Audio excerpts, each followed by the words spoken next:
Hi everyone.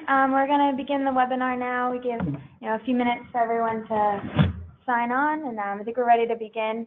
As Prachi mentioned, I'm also presenting today. My name is Lindsay. I work on the employer services side of things with Prachi, and we'll also be joined by President of TCG, Dan Turner, to talk about their telework program.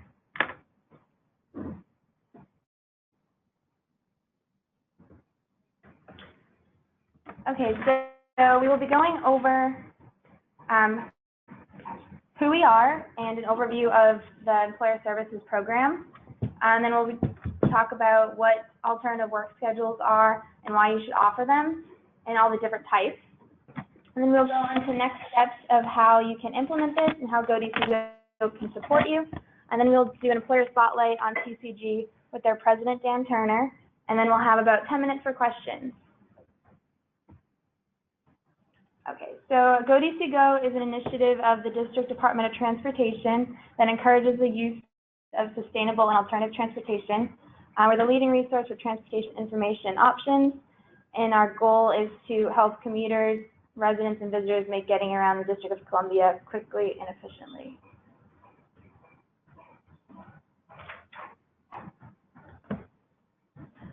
Can everyone see the slides moving? Lindsay just went on to who we are. If you cannot see them, please do, again, type them in the chat box so we know if you cannot see them for any reason.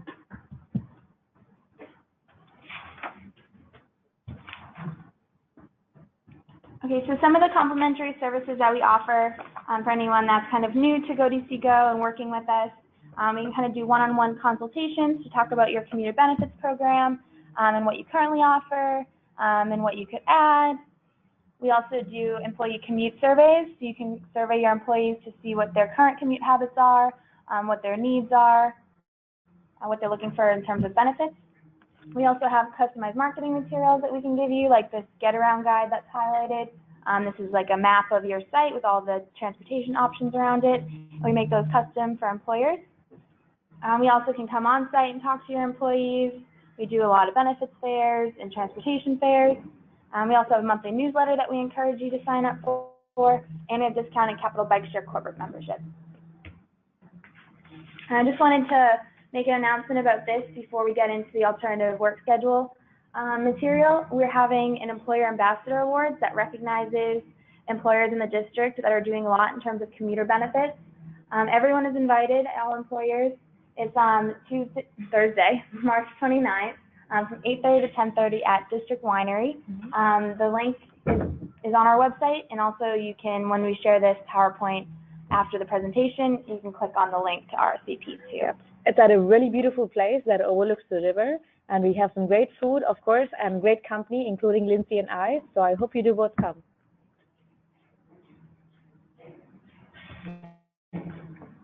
Okay, so now we'll move into the alternative work schedule segment. So alternative work schedules offer different approaches to getting work done through non-traditional work hours, locations, and/or job structures.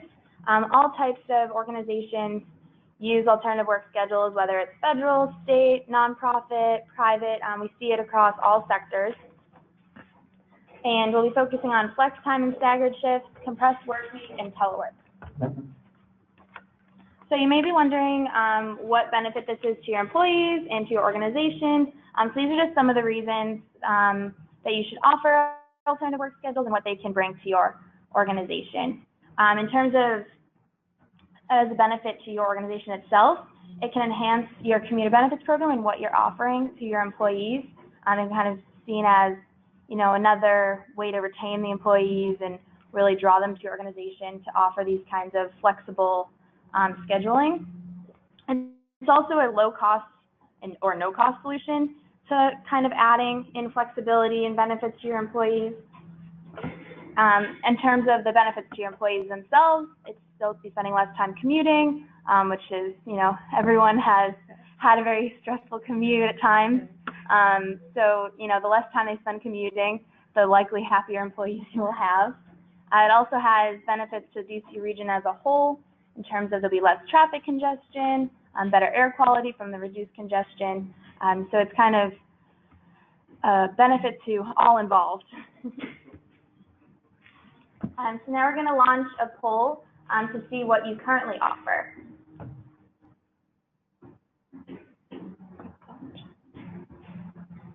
I'll give you a few minutes or a few seconds to. Yeah, tell us what you do currently at your organization. Oh, a lot of you telework. This is great to hear. Oh, 100% of you telework.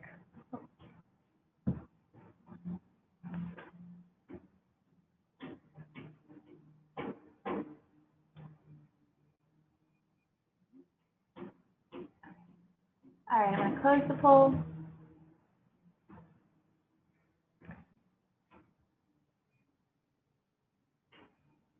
Wow, so it seems quite a few of you telework, about 70% of you, and then smaller numbers of the audience and companies here are doing flex time, and still less and fewer of you are doing compressed work week. So since flex time and compressed work week are two things that not a lot of companies are doing, Lindsay soon will be sharing more about those two business methodologies. And so flex time offers flexibility in when employees arrive and depart work, and this can be to avoid peak commute hours. We see this as being as little as 15 minutes of flex time scheduled in. Some organizations do up to 2 hours. So it really depends on your organization's needs. This may not be appropriate for all jobs that you have at your workplace. If you need someone to be staffing 24/7 your site, then maybe having a flex time option is not good for you, but you can consider offering it to some employees. And employees will still be working a scheduled amount of hours as usual, just with a different start and end time. There's also staggered shifts, where this is a very intentional policy to have people start and stop at different times. Instead of a traditional 9 to 5, that can be you can have different shifts starting at different times. Mm-hmm. There's also a compressed work week, which allows an employee to work a traditional 35 to 40-hour work week in fewer days. We commonly hear the terms 980 schedule and 440. The 980 is doing 2 weeks of work spread out over 9 days instead of the traditional 10. And then the 440 is 4 10-hour days spread out over 4 days instead of 5. So, compressing instead of 8 hours a day, it'd be 10. Once again, this will give employees, they'll spend less time commuting during the given week, which will really help with their, work-life balance and less stress. And the average DC commute is 39 minutes. So any less time that they have to spend doing that, I'm sure they'll really appreciate, and you'll see it, come back for your organization as a benefit, as they will hopefully be happier and more content. Okay, now we're going to move on to telework, which Prachi is going to talk about. Absolutely. Well, telework is really exciting. So it seems 70% of you do offer telework, but there's a 30% of you who I really need to convince. So I'll do my best. And of course, for those of you who are already doing telework, feel free to even maybe share best practices at the question session that we'll have afterwards. But for those of you not offering telework or want to improve your telework program or make changes to it, I think most of us know though what telework is. Telework is an innovative business solution, and it allows employees to work outside their normal workplace. I think this in DC, almost every company should do, because especially in DC, we do have frequent commute disruptions. It could be wind days like we had on Friday. It could be snow days, of course, with the occasional snowstorm every few years. We do also have the occasional shutdown of the metro, which doesn't help getting to work on time or at all sometimes. And then, of course, every 4 years we have the inauguration. Sometimes we have the Pope visit, which shuts down half the town. So there are a lot of emergencies. And if you create a telework program, it's very easy for your employees to automatically be working at home and not lose any productive time. In fact, so again, 10% of the area's workers primarily telework now, and nearly 1/3 of all workers in DC are teleworking at least some of the time, and at least on average 1.5 days a week. This is what's happening in DC right now. And of course, we do encourage a bit more of it. But to be told the truth about telework, it is not a reward. It's not something that's like always guaranteed or permanent. You do have the power to change it. You have to make a few changes when you do implement a telework program, because it is a work methodology. So of course, from the employee side, you have to set the expectations right, when they're supposed to be available, typically during normal business hours, and what work product do they have to deliver. And of course, the management is also different. So even your manager should be alerted that telework is now an option so that they can manage their employees differently, perhaps even have set expectations or really well-defined duties that makes it very easy to track employees and their work. So a few benefits, if you're not already convinced, is, of course, productivity. Telecommuters, they save 260 hours every year by not commuting on a daily basis, that is. So, they are telecommuting once a week. That's about 32 work days in a year that they're saving. So 32 work days that they can be working more for you. Of course, there are cost savings. They're not paying for transportation. I mean, from your side too, maybe it saves a little bit on the electricity bill, but it does save about $2,000 per person every year. And of course, reduces turnover as well because it's highly desirable. So about 59 to 60% of the people really believe, of all employees that have been surveyed, believe that telecommuting, at least part-time, is the ideal work solution. And for a lot of people, they feel that they are less stressed and actually more productive when they're telecommuting. It also accommodates for a work-life balance. If someone's had a baby recently, or if there's anything else going on in their life, they're able to devote the right amount of time at work, but also take care of other parts of life. And of course, sustainability. In fact, most millennials, about 87% of them, they consider a company's commitment to their social and environmental causes when deciding where to work. I mean, they're really concerned about the environment, they care about the company's carbon footprint, and of course, they care too, in some ways, reducing traffic congestion and air quality. If you can tap into that, you're able to attract a young workforce as well. So I hope I made a really, really convincing argument for the 30% of you who is not yet offering telework. And just here are some few simple steps to set it up. First thing, of course, discuss with your HR, discuss with the unions, with management, develop a proposal to really define what telework would look like, whom you would offer it for, what are the advantages, what is the return on investment, determine any of the costs and savings to the company. Of course, first do your feasibility, right? And then really decide, do you want it a formal policy or informal policy? A formal policy is where it's really expected for employees to telework on certain days, versus informal is where it's really focused more on the emergencies or certain weather conditions. So decide what sort of telework program you want. Then, of course, set the eligibility guidelines, and that really depends on the nature of the role. Obviously, some people maybe in sales or marketing can maybe work from home, versus others who really have to be on site, like facilities, obviously cannot be working from home. And then, as I mentioned earlier, you have to manage the managers differently and the employees differently. Employees really need to know when they're supposed to be available and what their work deliverables and deadlines are. It has to be very clear. And from the managers too, they have to manage their employees differently.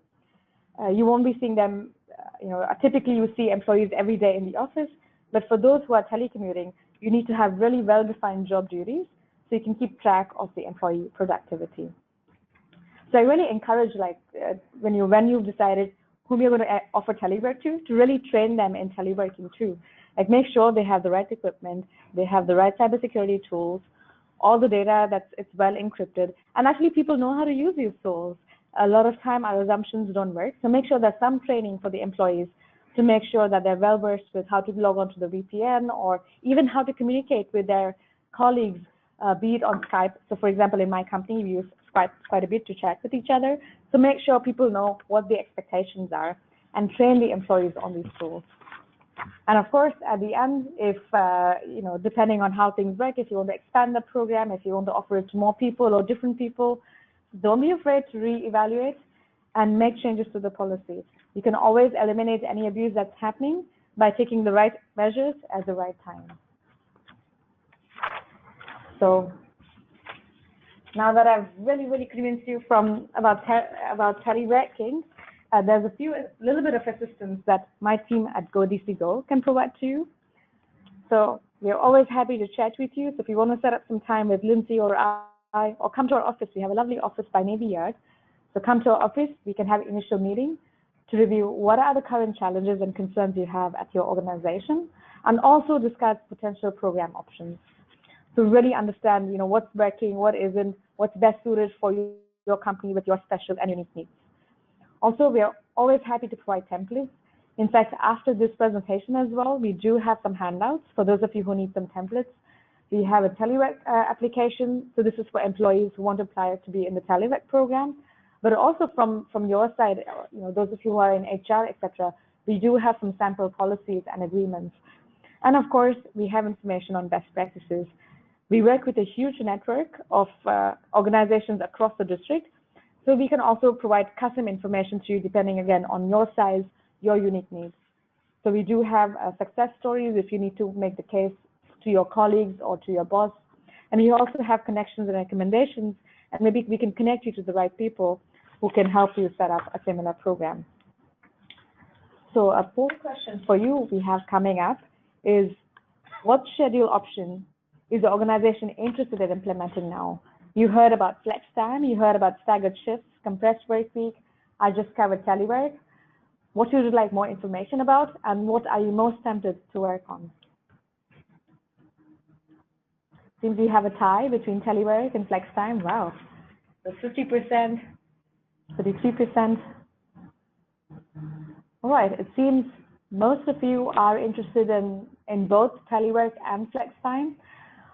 So feel free to peruse the documents we have, the handouts attached to this presentation. We'll also email it to you. And of course, please reach out to Lindsay or I. We'll also send follow-up emails and let us know when we can chat and speak further and help you with your perfect. Share. Yeah. All right, again, we're both open to meeting with you, so feel free to connect with us. Employer Spotlight. I really want to highlight some of Dan's work here right now. Dan is with TCG, and it's a company he started in 1994 when he got NIH, National Institute of Health, as their first client. And he has an amazing telework program and some really fun slides for you as well. So Dan, over to you. Hello. I hope you all can hear me. Pulling the phone closer to me. All right. Hello. I'm Dan Turner. My company, TCG, we love telework, and so we are happy to come talk about it. So I titled my part of the presentation "Horror or Happy Time," horror show or happy time. The question is, which one is it for you? And I don't know the answer, and neither do you unless you've done it already. So we're going to go into what we did, and I'll tell you all of the terrible things and good things that happened to us. So first, about us. We are a IT solutions and services provider for the federal government. I started the company in '94 with one $10,000 contract. It was my first job out of college. I immediately realized I needed help, and the one person I knew who could help me lived in New Jersey. And actually, at the time, he was living in Pennsylvania, getting his PhD in computer science. So he was our first employee, and that's how we started out doing telework. I didn't know any better. We have grown since then. Now we have about 140 employees, more than one client, but some of the original principles remain, including telework. Last year, our telework program was recognized by goDCgo and Commuter Connections through the Metropolitan Washington Council of Governments, which is probably why I've been invited to speak to you today. So, a little bit more about us. One more. Okay. We are a full-service IT company, but our core competencies are in, this is the advertisement, federal shared services, federal budget formulation and execution, health science analytics and support, technology, business management, and agile development. So back in '06, we set a goal of saving taxpayers $1 billion, and we actually completed that a year early in 2015 by improving how government uses technology and being effective in how we delivered our services. And telework was one of the biggest ways that we were able to help the government save an enormous amount of money. So telework, let's start with, so there was a study recently that said that people always want to hear the bad news first. So here's the bad news. There are some things that will happen when you start telework. People will think that laundry and dog walking are part of their day. It is not. We have to explain this to people. People sometimes want to hardly work instead of working hard because they don't really believe that they can work from home, and they need to be convinced of that. We haven't actually encountered any 4 martini lunches, but we've heard about them from other companies. It's the scourge of 4 martini lunches. Ergonomics. So people set up their home office and they put their computers and their keyboards in the dumbest places, on their beds, for instance, and then are surprised when their laptop burns out or catches fire. or they get carpal tunnel, and that's no good because you're not watching what they're doing. And so you have to make sure that you understand what their system setup is at home, and you give them a few options. You don't have to pay for all of their equipment or all of their desks, but you need to give them options. Comcast killed my productivity. This is excuses. So when you come into the office, there are a few excuses for not being able to work. And when one person can't work, everybody can't work. But when you're working from home and you have no power, like there's a big windstorm last Friday and you lose power for the entire day, it can be a convenient excuse for not doing work. We have a company culture that handles that, but it's something that you need to think about. Moonlighting on the job. People who have more than one job and do them at the same time. That's not good. When people telework, you need to make sure that they're actually at their desks or at their, whatever that counts as their desk, ready to answer your phone calls and emails. And if you notice that they're not, it might be worth, asking them if they've got another job at the same time. And sometimes they do. It doesn't happen very often. We had one person who ever did it, and we make sure that doesn't happen anymore. Left behind are lonely employees. Now, one of the things about social media we know is that it makes us more lonely. Teleworking is even worse. So there are people who cannot handle teleworking. They have to be around people. They get their energy from people. They just can't function unless they're surrounded by some kind of hubbub. Those people don't tend to telework for very long. And in my company, they don't tend to stick around.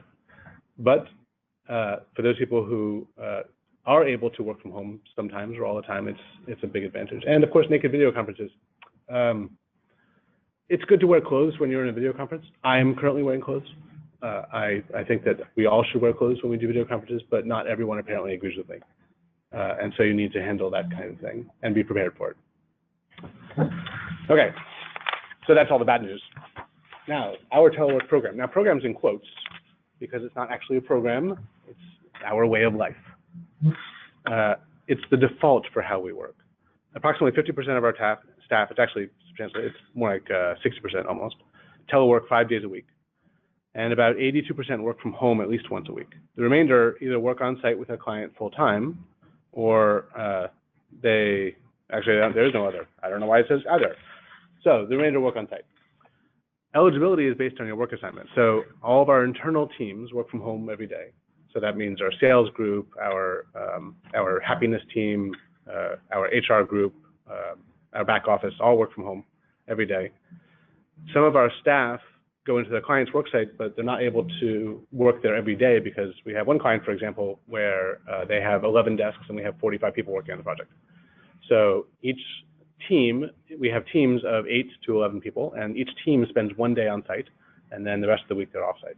And so they do desk sharing or hoteling or whatever you want to call it, but they're together for one day a week, and then they're apart for the rest of the week. When we have a client who demands that people be on site full time, we try to get at least one day of telework for our staff. Those who can't work from home are usually forced to go into the office because they're handling sensitive, think secret, top secret information that just can't leave the client work site. And there's not a lot we can do about that. It is what it is. But often they'll be only needing to work on those things some days each week, and the rest of the days they can work from home. And primary workstations have to be pre-approved, but staff can take their work on the road if they choose. And we have, I'll talk a little bit more about that in a minute. Okay, accommodations. So remote workers need equipment. They need to know what they need. And so we tell them what they need. They need a desktop or laptop, a monitor. Actually, we recommend 2 monitors, a VoIP phone, a printer. We give them reimbursement for their internet. We have some tools in place to facilitate and streamline communication, which includes video chat. We actually use Hangouts, Google Hangouts. We actually are well bought into the entire Google suite. We are not, we don't like Microsoft as much, but we do have Microsoft 365 for some people. But the Google suite includes video chats, instant message, some project tools, although we tend to use Microsoft Project. We have VoIP phones, voice over IP, which makes it so that we can have both soft phones and, I guess, hard phones would be the opposite. And we use cloud-based storage so that we don't lose anything if somebody's computer falls apart. It also encourages collaboration and encourages people to work together, makes life easier. Okay, what's the impact? Why do we do this? Well, for one thing, we don't know any better. because we've just been doing this for 24 years, but what TCGers say, you can see what they say. What they say and why it matters. The important things on this page are that it's good for engagement and employee happiness, and we always score really high on best place to work surveys. We tend to be in the top 10 on every survey. Occasionally we're in the top 5, and we've been on the top 3 a couple times. So that's not hard for us at this point, because people really like working from home and they don't want the alternative, which also means that we're a sticky company. They don't tend to want to leave. So here's a sampling of what my employees have said about working from home. These aren't rare sentiments. Similar sentiments come from millennials and boomers and Xers, both men and women, programmers and graphic designers and assistants. Obviously, they love working from home. It should be noted that's survivor bias, because we're only asking the people who are still in the company. But we do find it's the rare employee who hates working from home, particularly for us, because we tell them they're working from home, and so they don't tend to apply. Okay, so even the pros have the pitfalls. See, these are things that we haven't quite gotten right yet. We need to work harder at employee engagement. We know that dispersed staff can sometimes feel isolated or lost in the company. So we need to make sure that staff are developing a relationship with their colleagues. It makes for a better overall communication and accountability, and it makes them happier. We do that in a number of ways, but it has to be intentional. We can't have people just go out for drinks after work because they live 40 miles from each other. And so drinks after work has to be a planned activity. And so you have to be much more intentional and not unintentional. Different employees need different amounts of information technology help. You'll need some kind of mobile tech support to fill their needs. So we have somebody here locally and I think he lives in Northern Virginia, although I don't actually know, because he spends most of the day driving around to employees' houses and solving their technical problems, which works very well for us, but it is an additional cost for the car, if nothing else, over what would be if we were all in one place. And we rely heavily on web collaboration tools and cloud storage, because saving and storing locally creates several problems with productivity, including my computer failed, my computer got burned up, I dropped my computer into the pool, all of which has happened, and we don't like it. So we try to encourage them to have all of their stuff somewhere in the cloud. And if your staff needs to sign into a secure network or remote machine, then you need infrastructure to accommodate the security needs. Not all our clients like telework. So some people, they hire us and they really need to see us. I don't know why. I cannot explain it, but we tried convincing them that they were wrong, and that turned out to be a terrible idea because they stopped employing us. So now we let them think that people need to be on site, and that's why we try to get people off-site 1 day a week, so that they can start to get used to the concept of people working off-site and still doing work and still being productive. So that tends to help. But we make sure that our staff are still local so that they can come in for meetings as needed. And as I mentioned before, we find that not all staff are cut out for telework. There are people who just are energized by the presence of other people. People who need constant input or constant feedback will find that they're just going to be unhappy working from home. Not quite. So you will know a lot, getting all from an employee's business. You will know a lot about an employee's home life. When the kids are sick, or the dog needs to be washed, or the house is on fire. We all know that telework is not an alternative to getting proper childcare, so you'll need to ask carefully crafted questions that HR approves to make sure that they have an environment at home that is conducive to working. You don't want to get in trouble with HR. We also recommend that the location be far from the kitchen and the laundry, both of which are significant distractions. And location. Employees sometimes want to decamp to sunnier or lower tax locations. We're happy to let them do so, but we have a policy where we point out that moving to a cheaper place means that they're easier to replace, because we could just hire somebody from that place at a lower rate. We have a policy of checking the cost of living in the new place and making salary changes in response to that. People don't necessarily like that, but they understand when we explain it to them. We also remain cognizant of the client's needs and our project needs, because people who are far from each other will have a more difficult time setting up and having project meetings. Last, it's vital to note that in most states, now I'm not a lawyer and I'm not an accountant, but having a telecommuter in all but 5 states means you have Nexus in that state. If you don't know what Nexus is, call your lawyer or your accountant. But what it generally means is that you're going to have to file as a foreign business in that state, and you're going to have to pay taxes in those states. So we pay taxes in 9 states now, which enormously increases the complexity of our tax returns and makes my accountant very, very happy and wealthy. So, final thoughts. You need a philosophy. Telecommuting is easy, but only when there's a philosophy. Do you trust your employees? Do they believe in you? Do you want them to be happier? Do they want you to succeed? Do you believe that increased productivity happens when there are fewer interruptions? Do they need handholding to complete their work? If you don't know the answers to these questions, don't start a telecommuting program because you're just going to fail. And then you'll blame telecommuting. It's not telecommuting's fault, it's your fault. Continual process change is really mandatory in this kind of environment. You need to say, oh gosh, maybe we should have daily meetings or quarterly all hands meetings that are in person. But you need to be open to those changes and willing to receive them. And maybe a telecommuting policy isn't for you. That's okay. You can be old school. There's lots of companies like it. But if you really want to get the benefits that we've seen, the long-term advantages, and there are significant long-term advantages. I mean, 9% turnover in our field is almost unheard of, and it tends to be lower than 9% in most years. So that's what I have to do. Thanks for having me. Wonderful. Thank you, Dan. Sure. This was quite insightful and very interesting to know all the pros and cons. So for everybody on the line, if you have questions, please do type them into the question box. It should be on the right-hand panel, and you can ask questions to Dan or to the goDCgo team. We will be happy to answer.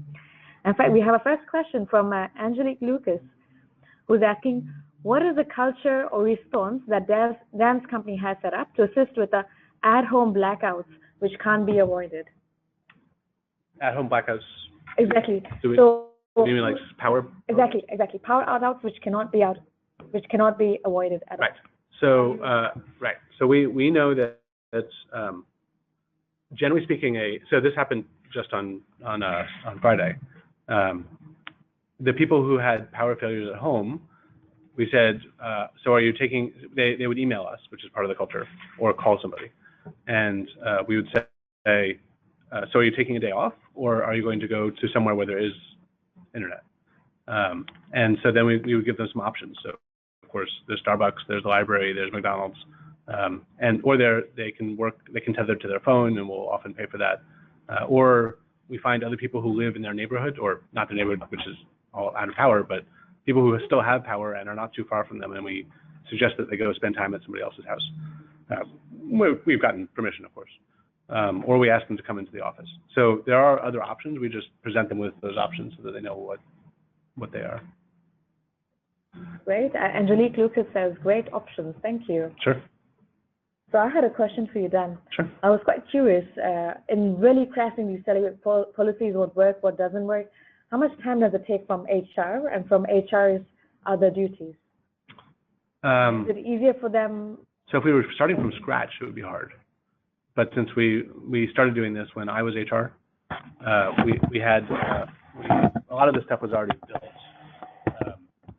But we have to continually train on it. So every new person that comes in needs to be inculcated into the culture.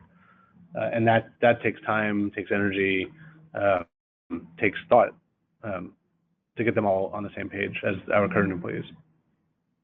So the answer is not a little, probably less time than we spend on, let's say, sexual harassment training, but more time than we spend on training on timesheets. Something in between. In between. Yeah. So we have a question from George Clark.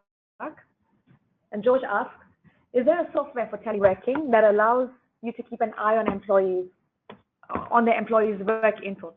Yes. Well, it depends on what you do. So if you're a programmer, that's pretty easy. You can, if you use a version control system, then you can look at exactly what they've done over whatever period. If you're creating documents, you can use, we use Google Docs, and you can actually look at the changes that were made over the day, so that you can see exactly what was changed and when. If you're using, let me see, what other kinds of people are there? We have a contracts manager, we're able to look at what her workload was at the beginning of the day and what it is at the end of the day. And I actually have a daily meeting with her where she tells me exactly what she's going to be working on today, and then the next day she tells me how she did on it. So these are all regular standard management practices. When somebody's in the office, you should be doing the same thing. There's an attitude often that if you're in the office, you're working, and that's usually not the case. If you look at the actual amount of time spent working when you're in the office, it's substantially less than the amount of time that you're in the office, because you're spending time talking to your coworkers about sports or politics. So you're spending time figuring out where you're going to go for lunch. You're probably doing some online shopping. But when you're working from home, because they know that we're going to be watching their productivity, we're going to be watching what their output is, that happens less. I mean, they still need to figure out what they're going to eat for lunch, but they don't have to negotiate with coworkers to figure out where to go. I don't know if that answers the question. Yeah, I think that was really, really great. One other question you have, is there a performance management system or program that is recommended for employees who telework? That is a really good question. We haven't found one that we like yet. But we use kind of an integrated method where we and this may be more overhead than you're used to, where we don't do employee reviews, we do career reviews, and we sit down with each employee and go over where they want to go in their career once a year, and then in between, the project manager or program manager sits down with them at least monthly, and at most weekly or daily, to tell them how they're doing and to steer them into the correct path. But those career reviews are where we do our real performance management. Like you said last year that you wanted to learn JavaScript and start working in that area, and so far, how have you done? Did you take any classes? Did you actually do what you said you were going to do? And if not, why not? And so that's how we handle performance management. That was a question by Dana Huang. Perfect. Well, are there any more questions? And please do type them out on the question box, which is on the right side. So I had one for you, Dan, but this is building on George Clark's question, which is when you're using software to keep an eye on employees that are working, of course, you can give them defined job duties and make sure that they have certain outcomes. But I have friends from the banking world, which also their computers track which applications they spend the most time on. Yeah. Is that also something you recommend? Is that too invasive? What do you think? So it depends on how much control you have over their operating system. We tend to buy off-the-shelf software and hardware and don't edit it much. And then we evaluate with the employee what they're expected to do, and then make sure that they've done that at the end of the period. And if they've done that, then great. And if they haven't, then not great. You can get much more nanny-ish. We just don't, because it's part of our culture is that we're fair, honest, and open. And so if we were to do that, we would need to let the employees know that they're being tracked, and that implies a certain lower level of trust. It's kind of like handling children or teenagers. I don't have teenagers yet, but my oldest is 9. But at some point, I will be tracking everything she does on her phone, and I will be letting her know about that and showing her the log files. I don't think I need to do that for employees, and once she's 18, I won't do it for her either. So you have to decide how much you trust your employees. The other part of it is that you have to be willing to fire people if they violate your trust, and we are, and we do. Yeah, I think trust is important for every relationship. So we have Kobe Reifman asking, you're already part of the C-suite, and obviously you bought into the idea of teleworking as an executive. What is the most convincing argument for telework? Is it the bottom line? Is it employee retention, recruitment? Oof. I was convinced on day one. So it's now going back to when I was 22. It seemed obvious at the time. So let me think about what if now somebody came to me and wanted to telework, and I was not a fan. I don't think that there's anything that could be done to convince me, except experiencing it. So you might try a trial period, a day a week, and show that you can be substantially more productive. So what we calculated was that an employee who works from home is between 50 and 150% more productive than they are at the office. which is a huge difference. And we can actually show that difference in programming and document creation, and in the way that people feel at the end of the day. Because at the end of the day, some people, when they go to the office, they're ready to go out with their friends and hang out. And when people work from home, and at the end of the day, they are exhausted. They have been working for 7 or 8 hours. And so their brains are tired. And they end up being like going to sleep instead of going out. And so if you can show that by doing it for a few weeks or a few months, then that would pretty well convince me. But there are people who manage by walking around, and you'll never convince them. If they need to see you sitting in a seat, there's nothing that you can do to convince them. Sadly, you can have them talk to me. I'm happy to have a call, but it won't help. They won't believe me. Right. Maybe, Kobe, some good ways to get started are, as Dan mentioned, at least trying it out and then convincing people. We do have some surveys and template surveys we can share with you, where you can ask employees if they're interested in teleworking. Start with a small group of employees, manage their productivity, understand how productive they are, how much output there is, and then expand the program for that. So there are smaller ways to start it too. If you can get them to at least agree to the one small start. But if you can't get them to agree to that, then you're not going to get anywhere. Okay. Or you can convince them to try teleworking. Hey, you don't need to come to the office every day. Why don't you try teleworking? Oh, what an interesting idea. We don't need you all the time. It'll be great. Yeah. we do have a telepresence robot that people use occasionally. That it's the double robotics robot, the one that was on Modern Family, and it fell down the stairs and survived somehow, and it was on The Big Bang Theory. That one, it's a great little machine. It's like $3,000. It's expensive, but you can use that to walk around the office effectively and attend meetings. And so if somebody's teleworking and shows that they can still be part of the conversation, then that might help a lot. Right. Yeah, absolutely. Yeah, in fact, one of my old colleagues from MIT's Media Lab would walk around the office. His robot would walk around the office and attend meetings on his behalf. It was really fun. Those things are great. Yeah. So we have another question. This is from Marina from the District Department of Transport, who asks, have you seen cost savings as a result of your telework policy? So from the company's perspective, do you see cost savings, not just... Oh, yeah. So as a government contractor, I'm required to know my costs very, very well. I have to know exactly what my G&A, my general administrative costs are, what my overhead costs are, what my fringe benefit costs are, and what my direct costs are, and what my profit is. And we're required to give the government both an on-site rate, meaning on the government site, and an off-site rate, meaning at our site or somewhere else. And they like to see a difference because they figure, if you're on your site, it's going to cost more. But we find that when we're not at the government site, it actually costs less. So it confuses contract officers all the time. They come back to us and say, I don't understand, your off-site rate is lower than your on-site rate. How is that possible? And we say, well, finding people who are willing to go on site is harder than finding people who are willing to go off site.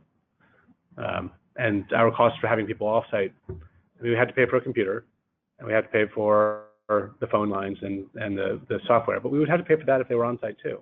We don't have to pay for space. We don't have to pay for a desk or a chair, unless they have an ergonomic need and their doctor gives us a note. We don't have to pay for air conditioning or heating or parking. It saves an enormous amount of money for us, and so we're able to be much thinner, much skinnier as a result. And I personally have a tread desk, so I walk while I'm working, and so I'm also thinner there. So that works very nicely. Health savings for everyone. I'll take what I can get. Absolutely, and of course the time saved not commuting and other things for the employees. Oh yeah, I mean from the employee side, it's that we have employees who come to us after commuting 2 hours each way every day. So if you add 4 hours of commuting to your 8-hour day, that's 12 hours. So you figure you've got your actual salary is about 2/3 of what you think it is, or your per hour salary. Right. And then, Jan, did you have questions? Did you have employees who started with working at the desk or working at a client's office and then started teleworking? So whatever have they said, before and after teleworking, where initially they were not teleworking and then they got started? I have an example of this actually. We have a client where, in fact, the same client I mentioned before, where they only have 11 desks for us.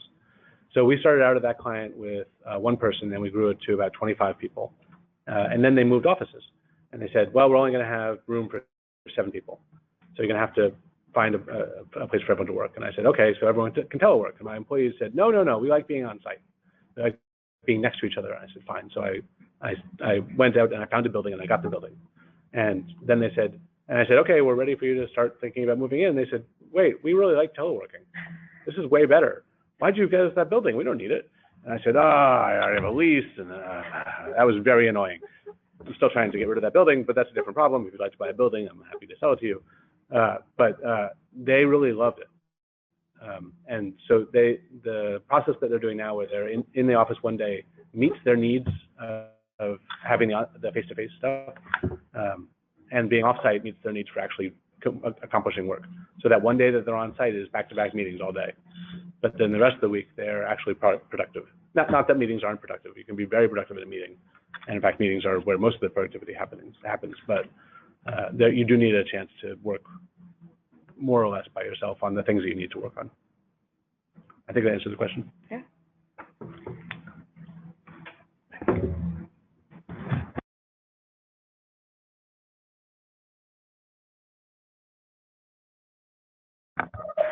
So there was a follow-up question about commuting. The ones who demanded that I have an office suddenly realized that commuting was a big part of their day. And when you don't have to commute, it makes an enormous difference in your life, in your family life, in your social life, for your kids. I telework almost every day, except when I'm doing an orientation for a new employee where I have to actually see them face to face, or a meeting like this. And as a result, my kids have grown up knowing that I'm downstairs, that I'm nearby. And it's, having done it as a child myself, because my father had a similar job where he was able to work from home, it's a huge advantage. And that time spent off the roads is good for everybody. So when you do offer telework, do you also offer flex time or staggered shifts where people can start at whatever time of the day? Some people are more, are morning people. Some people like to work late at night. Yeah. Is that also allowed? So part of what our philosophy is that when you're working, we don't care when you work. As long as you're available for some core hours for your project. So the project might say, I need everybody available from 11 a.m. to 1 p.m. So that we can have meetings. Otherwise, there's no way to have a meeting.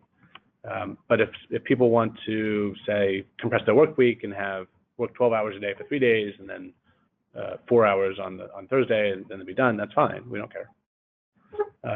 If they want to not take a holiday, so they want to take the 4th of July on the 28th of July, we don't have a problem with that.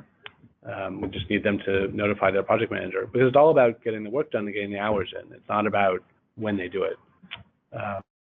And that helps a lot of people, particularly when they're nursing mothers or they're new fathers or they have to take care of a sick relative.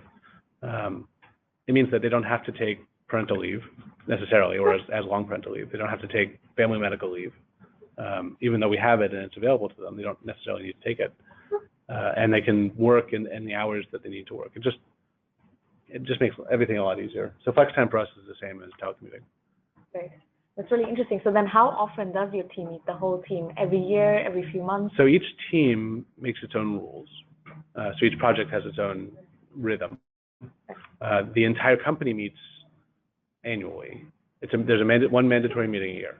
And so people who are elsewhere fly in for it, and we put them up and we take care of them. There are quarterly all-hands meetings that are non-mandatory, and we tend to get about half the company come to those. And we go over, we have an agenda, same agenda every time for it. It's only a couple hours, and most of the second hour is taken up with drinking and happy hour type of things. So that they get that social input. But there are other things that we do to make sure that they're not lonely, that they know who they're talking to. We have what we call sprees, T2G sprees, where we will put $1,000 towards an event that an employee comes up with. So I think next week we have employees going indoor skydiving. I didn't know that was a thing, but there's apparently I don't understand how it's indoor skydiving, but they fly and I don't understand it. And we've had We've had people bring in chefs to teach them how to cook Thai food, and we've had people go out to a Turkish restaurant with the Turkish employees. So he told them what to eat, and then they ate it, and they learned all about the culture. But these are all ways to get people to talk to each other and to learn about each other and to be friendly with each other in a way, in a non-work context. So like I said, in another company, when everyone's on site, you can have this happen accidentally or fortuitously. We have to actually plan for it, which is more complicated, without question. But we find it very useful. Perfect. And we have Sylvie Burns, who asks, do you have non-exempt employees, and how do you handle overtime? We do. We don't have very many, fortunately, because they're complicated.